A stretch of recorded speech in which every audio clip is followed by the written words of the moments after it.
back to One Lifetime Travel. Today we're going to run through Asia for beginners. So we're going to go through all our experiences, what we've come across, the difference between Asia and back home, and the best things we like about it, basically.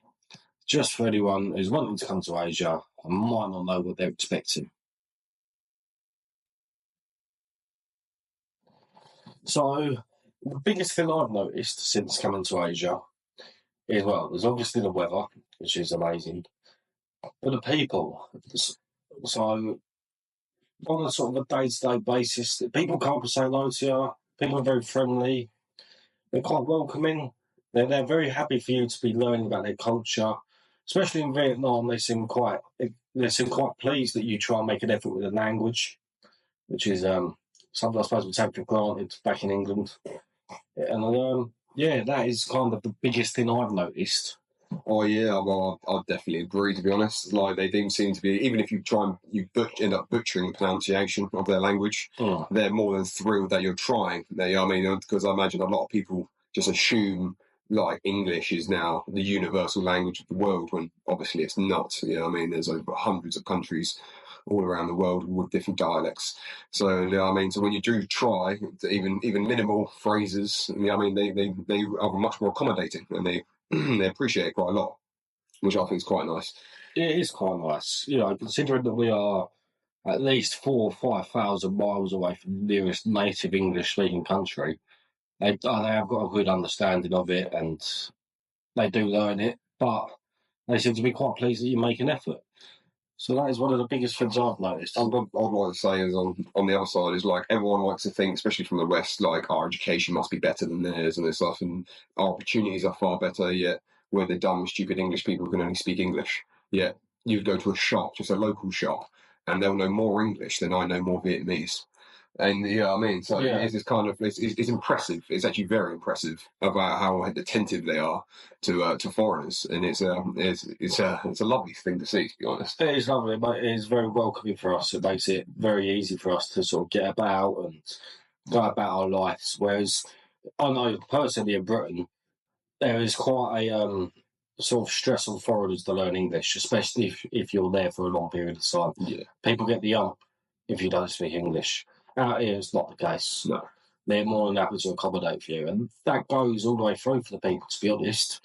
They're just such accommodating people. Like we've met some brilliant people and had some great experiences with them. And they're just very friendly, very opening. They want to teach you about their local sort of way of life and culture. They want you to see that. And it's quite nice, Only the other day in Vietnam, we met some nice fellas down the beach. And they went there, let us put our hand in our pockets to buy a drink. It was unfathomable, like considering they earn $200 a month. That's something that we learned, because I didn't realise this when we first come over. I thought, well, I mean, looking at the prices of stuff, obviously we are in a more touristy area at the minute, so we were still looking at prices, and it's like, it's still cheap for us. But then you realise when they genuinely only earn $200 to $250 a month, and then you've got the hospitality of these people, and you're offering to pay for drinks, and they're literally getting offended that you're getting your money out. Like, they're like, put it away. I mean, sit back down. I'll sort everything out. Yeah. And then, I mean, it's incredible. It's incredible. You would not see that back home. I've got mates who will, I can make sure they are the last ones to go around, and when it gets to that point in the night, they disappear off home. Right? So it is quite a culture shock. Like, they kind of want to bring you into their homes and sort of like make you one of their own. It's very nice. They treat you as one of them. I mean, they bring you in, they treat you as a family, you'll meet their whole family, they'll feed you. I mean, and it's just like, and compared to the abundance of opportunity we have, and how much they're willing to give from the little they do have, and I just think it's incredible. It's truly incredible. And another note on the culture of what I found just in Asia for starters, people are far more fitter than us. I mean, they're far more proactive. I mean, they don't just sit there and feel sorry for themselves. Like in England, we sit around thinking, oh, my life's so bad, everyone feels sorry for me. And then you come out here and you experience what the local people have to deal with.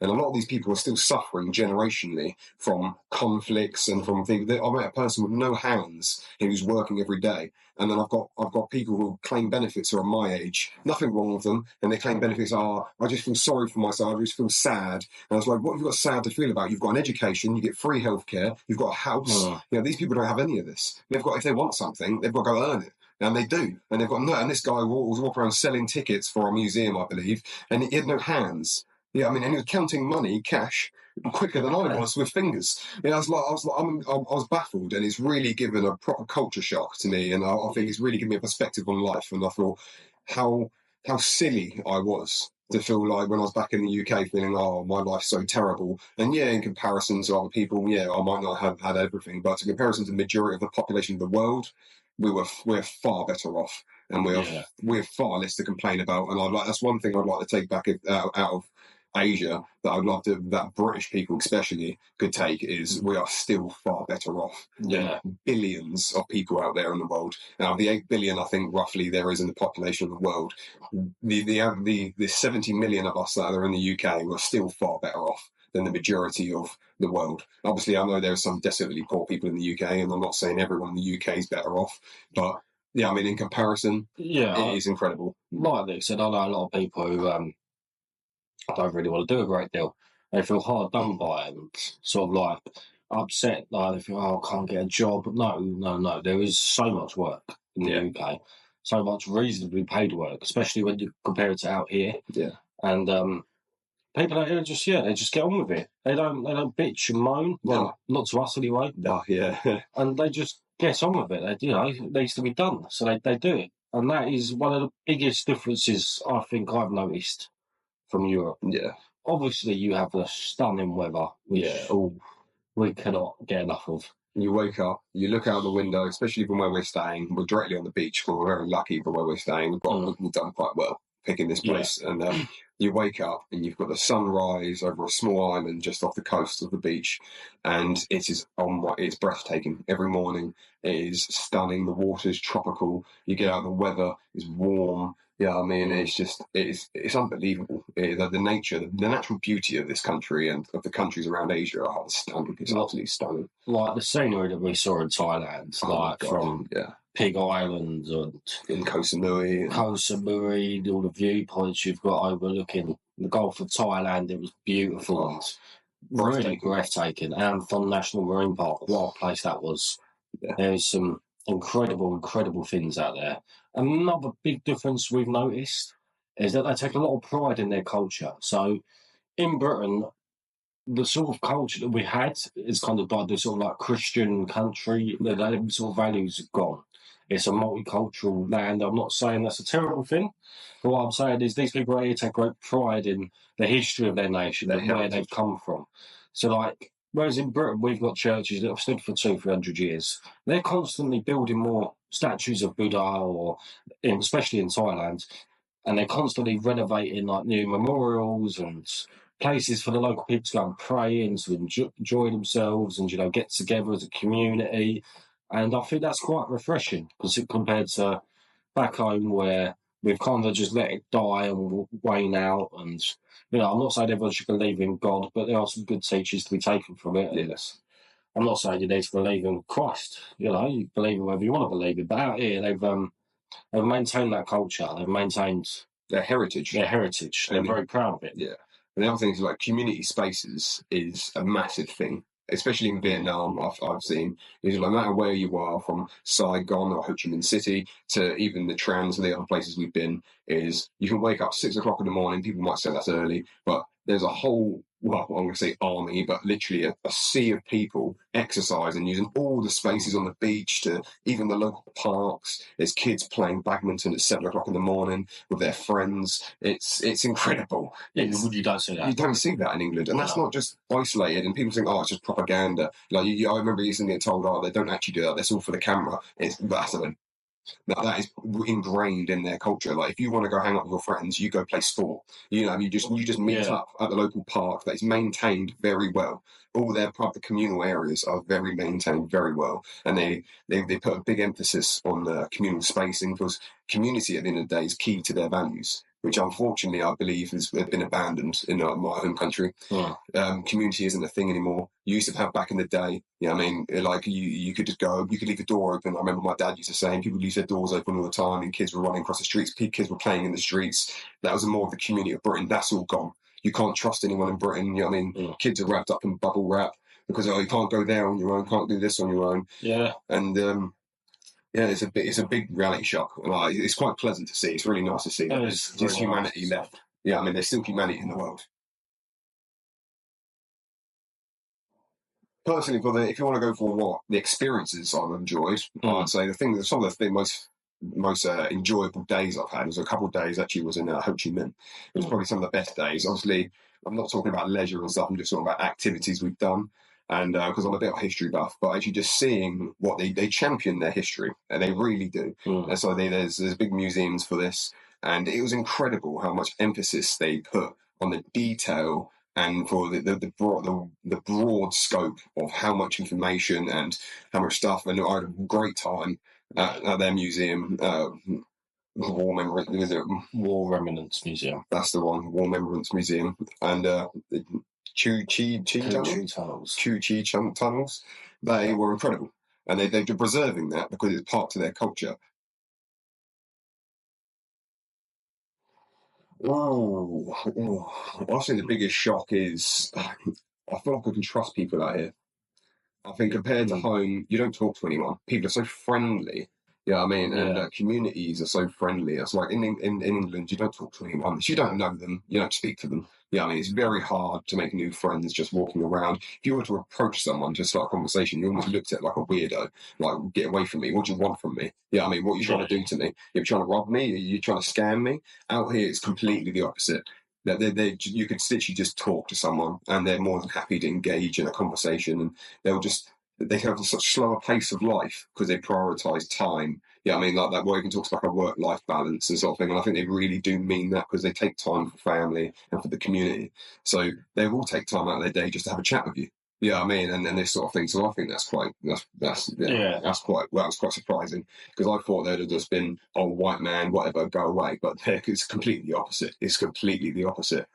Yeah, I'm more than happy to talk to you. Yeah, I think the biggest shock for me is nothing is open early in Thailand. Oh, yeah. That was the biggest shock for me. Like, being a Londoner, everything's open. Like, all the time, near enough. Even Christmas Day, I could go and get stuff. Yeah. Like, it wasn't really an issue for me. I mean, I know some of you people in smaller villages up the north of England are probably thinking, what's all about Christmas Day? But the reality is, they don't start. They have the businesses that we see where it was, and fair enough, they were sort of tourist districts. They might not be the same throughout Thailand, but the mornings didn't exist to them, really. It was just, but they do work late into the night. So, 6 of one, half a dozen of the other. However, me being a morning person, that was probably the thing I struggled with the most coming over here. Yeah, I guess it depends on what sort of person you are, but like you say, where we tend to get up a lot more early in the morning, we're used to it. Obviously, back in England, I'd start work at 6, so I'd be up well before that to start my shift. So commonly, I was very used to getting up early. So coming out here, waking up early, and then you're walking around thinking, I'll go get a coffee. You can't. You can't go get a coffee. You've got to wait. So, I mean, until they're open, but normally about 10 o'clock for most businesses are open, but some of them will just stay until midday easily. I mean, and especially sort of like sole owner businesses, like where they've got no employees and it's at their own sort of leisure. Yeah. Which I don't mind. If you're making enough money out of the tourists, you don't need to get up till 1 o'clock, then that's, your customer base generally doesn't get up till 1 o'clock. No point being at work, is there? Yeah. So I do get that. I think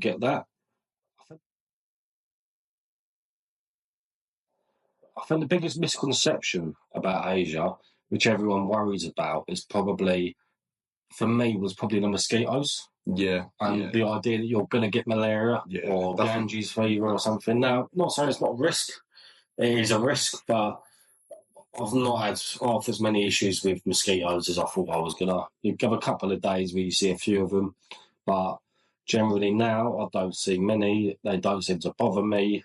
Like, I've just got used to it, I suppose. Well, yeah, I'd easily say I probably haven't been bitten in over a month since I've been. I think when I first turned up, don't get me wrong, I was lit up. I was lit up like a Christmas tree. They were on you. But then I said within 4 weeks or so since being out here, same with the sun. It doesn't bother me now. I'm not wearing sun cream. Everyone's going, oh my God, she's not wearing sun cream. Yeah, I mean, but I don't wear sun cream. And the first few days, the first few weeks I was red like a lobster. You probably see from some of the content if you've watched any of our earlier videos. Been around long enough. If you've been around long enough, you'll see I was like a lobster man. But now I don't wear sun cream and I don't burn. I don't get bitten by mosquitoes. I don't know if it's because we're acclimatizing. I don't know the science behind it, but I haven't been bothered by any of these problems for weeks. I just remember that being something that I worried about quite a bit. That and maybe the language barrier, but again, that hasn't really been an issue. If they like to see you make an effort with the language, they are quite pleased, to be honest. It comes across because I've had a few people sort of smile and laugh at me, and I'm thinking, have I said that wrong? And I'm like, no, it's just white people don't bother. Yeah. So they are quite accommodating like that. Also, the biggest thing, another big thing for me, is when you're coming out here, especially if you're British, right, this is going to be a shock to you. If you're coming out here for a party, right, you're British, you're thinking, you're in Britain. Maybe you get in the pub about 2 o'clock with your pals, right? You sit there, you drink all day, you watch the football, and you move on, right? If it maybe 8 o'clock, it starts getting lively, and by 10, it's really got going. Out here, you don't go out till 10 o'clock at night, especially in Thailand. But in Thailand, they party till 7 in the morning. Yeah. Our good friend Lee, who's left us, he was out here loving the nightlife, absolutely loving it. And I was awake for a good couple of hours, more often than not, before he would be getting in from his night out. And that was a big shock to me when I first come here, because come 2 or 3 o'clock in the morning, mate, I'm done. Yeah, you're ready for bed. Yeah, I mean, like, you get to 2 o'clock in the morning, you think, you're nice, done. Yeah, I mean, like, you've drunk enough, you've spent enough money, that you get your cab home and you feel sorry for yourself for the rest of the day. Yeah, I mean, for the next day, sort of thing. But out here, no, they party till dawn. Like, they party till dawn. So for all you party animals, it is a hell of a place for you to go. Like, they are partying all night on the beach with the fire shows and the beers flowing. Yeah. There's attractive women everywhere. Also, the street food is a big difference. So something we don't have in Britain is street food. And when people back home hear you say street food, they're thinking you get food poisoning. Yeah. It's going to be unpleasant. That's not the case. Some of the best food we've eaten out here has been the cheap food markets. Not saying they're bad quality; they're just cheap. It's where the locals are. Extremely affordable. Extremely. I've had some incredible meals out them night markets, especially in Samuri. We had a good couple of weeks where I was going every night. Yeah. It was that good. It was not just because we thought, it's cheap. It was because the food was really good. I mean, I remember back in the UK, I was scrolling through Deliveroo or Uber Eats, and I was like, I can't do that because I'm having takeaways all the bloody time. And you're just scrolling through, like, nothing takes my fancy. Yeah, I mean, like, because I've had that again, and it's expensive. But then you come out here and the street food is just next level. It's so delicious. And because they just know, the Thais especially, they know us. They seriously know how to cook. Like that is one thing the Thais can really do is cook. Honestly, if you like curries and noodles and just nice food, gotta get yourself to Thailand, man. Like, you think you've had Thai food at home? No. It's different level. And these food markets are a great place to get it, because you've got, for the more conservative, boring sort of food that you want, like, you've got your barbecues, you've got stuff like that, you've got grubs and worms if you're going down that road. Which, if you go back, you can see Mr. Green. Hey, then, in fact, I'll put this in here. But you will still see the market as a thriving sort of Thai place. It seems to be a place they all sort of get together in the evenings, which is quite nice. It's nice. It's nice to see, like, you see people from finishing work and they'll come down to the market. So, because obviously there's places to sit and eat, so you can eat at the market. So it's not like you have to buy food and go home. You can see the entire family sat there just having dinner. Or friends from work. Or mates just meeting up. Getting some food at the night market before they go out for a night out. It's really nice to see. And when you're buying these meals, that the money's going to a good place. Even if you get charged more than the locals do, it's nothing to us. Yeah, and that food is really going to a good place. We did go and see where some of these people lived. Yeah. And we're not going to put that on film because it's their homes. It's their homes, and it's none of our business really. But we did go and sit, and it's not the most luxurious of accommodation that they're going to, but they're still smiley and happy to see you, and they're not resentful at all, which is really nice. Like, you're living just across the road from some of these people. Yeah. And you literally, they must see you in your villa with your pool. We're in the pool every day, and the same people were serving you food in the market in a very different style of home or very and they're not resentful about it. at all. Like, yeah, I mean, they're watching you enjoy yourself on a daily basis, and there's no grudges, there's no hard feelings. Yeah, I mean, sort of a common misconception seems to be is these places aren't safe. You know, as if like they're safe than the Western countries that we live in. Yeah. Truth be told, your children are safer here than they are in the UK. Like, especially in Thailand. Like, so we noticed it in Vietnam as well. They've got places at pretty much every sort of attraction where you can leave your kids with training staff free of charge whilst you go and enjoy, say, a nice meal with your partner or. And that's just part of what they do. Or if you take your child to the restaurant, you know, you and your partner having a bit of dinner, and they'll come and play with the kid, and it's really nice to see. You know, even in that war museum, they don't room for the children. Yeah, so in this historical museum, obviously children are going to find, I mean, I think you go to any country, children in general, museums aren't going to retain the attention of children because they don't understand the actual seriousness or the complexity of what there is. And so they built a dedicated entire room with staff that you free of charge on entry to the museum, that if you can take your children, they'll be looked after, cared for, and they'll just go off and enjoy themselves while you can go and actually appreciate what the museum is trying to provide and trying to show. And I thought it was incredible. And another thing I'd like to mention about the Thai people, they seem to love children. Like, I imagine it might be, I think it's family values. I think it must be because it's core to them. I believe it's core to them. And like, so like Dan was saying about, you can sit down and have a meal and enjoy yourself. They're not like, in some places, at least locally run restaurants, they don't have obviously like a facility for children, but the waiter will essentially look after your child, and people might say, well, that's weird, I won't want that to happen, but it's nothing like that. So you can sit down with your partner, have a nice meal as if you could do when you were younger before you had children. You can go out and have a nice evening without the worries of children, and then your child sat maybe just near you, just a few meters away, but the waiters are making sure they're okay, they're not charging you for anything, they're maybe feeding your child, they're playing with your child, and they just got such an attentive nature to children and to family. I just think it's beautiful. It's truly beautiful. And even in the big cities like Saigon or Ho Chi Minh, at night you're walking around by yourself, doesn't feel intimidating, it doesn't feel dangerous at all. And there are parts of, I suppose, wherever you may be in Asia, but where maybe it is a bit more dangerous, but for the most part of what we've seen, it is a very, very safe part of the world.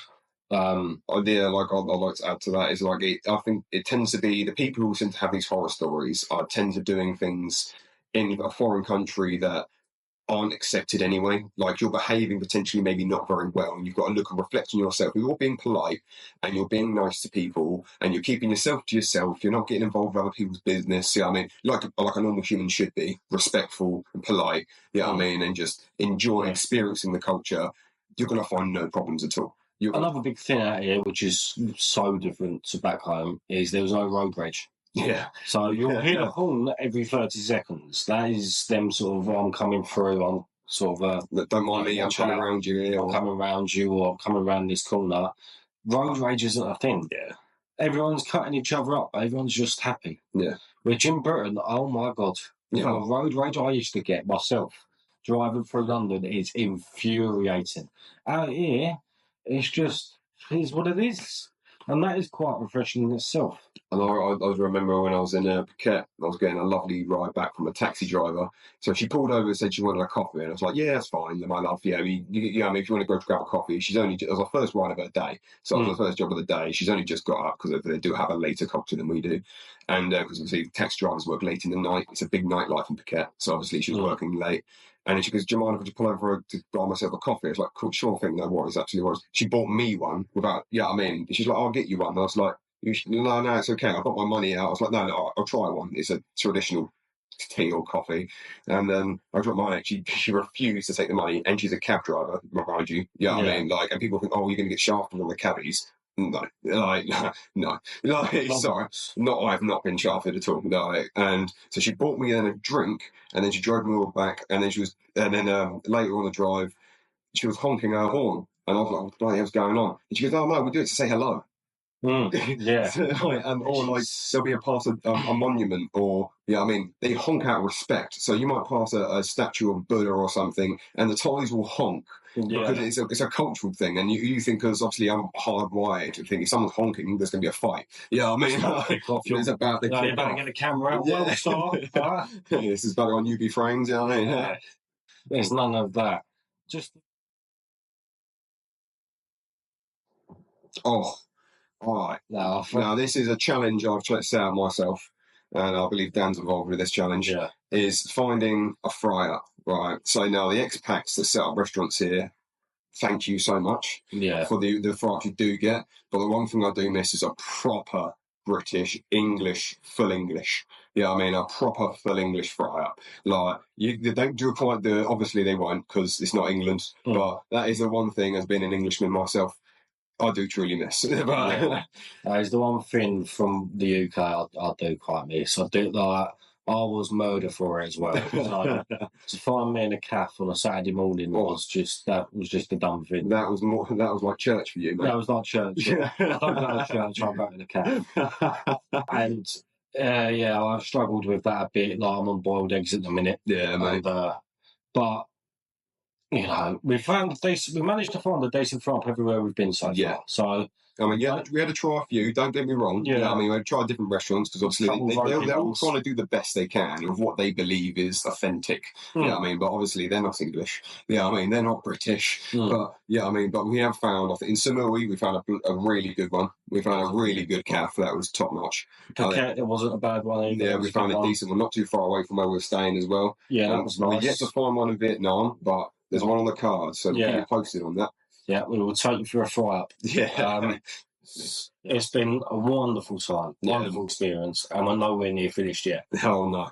We've got a lot more to come. There's a long, long way to go, guys. Yeah. And I want you guys to come with us every step of the way. So make sure you like and subscribe, because you ain't going to want to miss all that, would you? No. Don't be silly. Come on. We'll have a few weeks in Vietnam lined up. Then we're off to Malaysia, Bali, and then we settle down in New Zealand for a while before probably heading back to either Asia. We might go over to South America. That's currently in debate. We're currently weighing up what we want to do. But there will be a lot more content coming over the coming years. Right, this isn't the short-term plan, so no way. Please do like and subscribe and share with anyone that you think might enjoy this or might enjoy our content. And thank you for watching, guys. Thank you, guys. We'll see you again shortly. See you later.